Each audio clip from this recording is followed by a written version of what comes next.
पर नजर रखिए ऑटो शेयर्स पर। हमने देखा है रीसेंट रिकवरी में ऑटो सबसे आगे रहे हैं। आज थोड़े सुस्त दिख रहे थे सुबह, बट वहां पर भी अब चुनिंदा शेयर्स में एक अच्छी रिकवरी आती हुई दिखी है। तो क्या कुछ चल रहा है ऑटो काउंटर्स के लिए, क्या है कुछ नए ट्रिगर्स, आइए इनके बारे में जानते हैं कुशल के साथ। कुशल बताइए क्यों है ऑटोज फिर से फोकस में?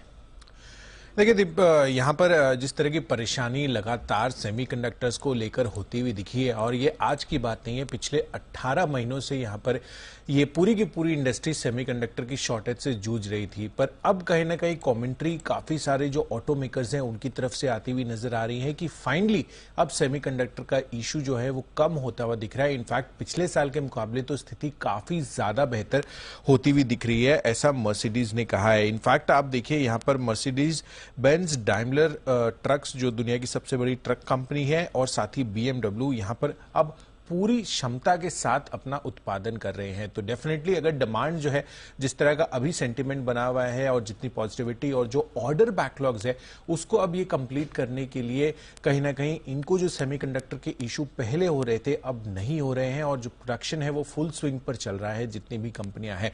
और यही एक बड़ा रीजन है जिस वजह से जितनी भी ऑटो स्पेस की कंपनियां हैं, चाहे वो आप इंडियन कंपनीज को भी लीजिए, क्योंकि आपको याद होगा कि जब सेमीकंडक्टर की शॉर्टेज होती थी, जितने भी कॉल्स या जितनी भी मैनेजमेंट से हम बात करते थे, यहां पर सारे के सारे कमेंट्री इसी बात पर निर्भर करती थी कि सप्लाई साइड इश्यूज हैं और उसी वजह से इनकी प्रोडक्शन पर इंपैक्ट होता हुआ नजर आता था। तो अब फाइनली जब ग्लोबल कंपनीज को प्रोडक्शन में ईज हो रही है तो जाहिर सी बात है कि भारतीय कंपनियों को भी आगे चलकर जहां पर सप्लाई साइड और ईज होती हुई दिखेगी, इनके प्रोडक्शन आंकड़े भी काफी सुधरते हुए नजर आएंगे। तो ये है आपके लिए ऑटो कंपनीज पर नजर।